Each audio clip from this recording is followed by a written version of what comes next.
ఆంధ్రప్రదేశ్ రాష్ట్రంలో దోచుకునే నాయకత్వం పోయి కమిట్మెంట్ ఉన్న నాయకత్వం వచ్చిందని మాజీ మంత్రి టీడీపీ సీనియర్ నేత యనమల పేర్కొన్నారు. జగన్ ప్రభుత్వ హయాంలో సంక్షేమ పథకాల పేరిట బటన్ నొక్కడం తప్ప పేదరికం నిర్మూలన చేయలేదన్నారు. చంద్రబాబు సుదీర్ఘ అనుభవంతో కూటమి మేనిఫెస్టోను అమలు చేసి రాష్ట్రాన్ని అన్ని రంగాల్లో అభివృద్ధి చేసుకునే అవకాశం ఏర్పడిందన్నారు. దివాలా తీసిన రాష్ట్రం నుంచి ధనిక రాష్ట్రంగా అభివృద్ధి చేసుకునేలా కూటమి ప్రభుత్వం పనిచేస్తుందని ధీమా వ్యక్తం చేశారు. గత 5 సంవత్సరాల్లో ప్రజలు కానీ రాజకీయ పార్టీలు అదేవిధంగా వివిధ రకాలైనటువంటి సంస్థలు అనేక రకాలైనటువంటి ఇబ్బందులు పడ్డారు.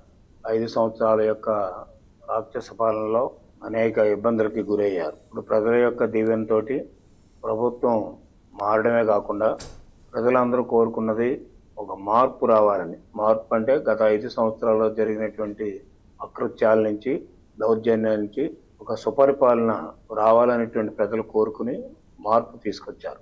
గత 5 సంవత్సరాల్లో ఉండేటువంటి వరస్ట్ గవర్నెన్స్, ఎప్పుడు కూడా అటువంటి గవర్నెన్స్ చూడలేదు. నేను దాదాపు 41 సంవత్సరం నాకు రాజకీయంగా ఏ ముఖ్యమంత్రి కూడా ఈ విధంగా బిహేవ్ చేయలేదు.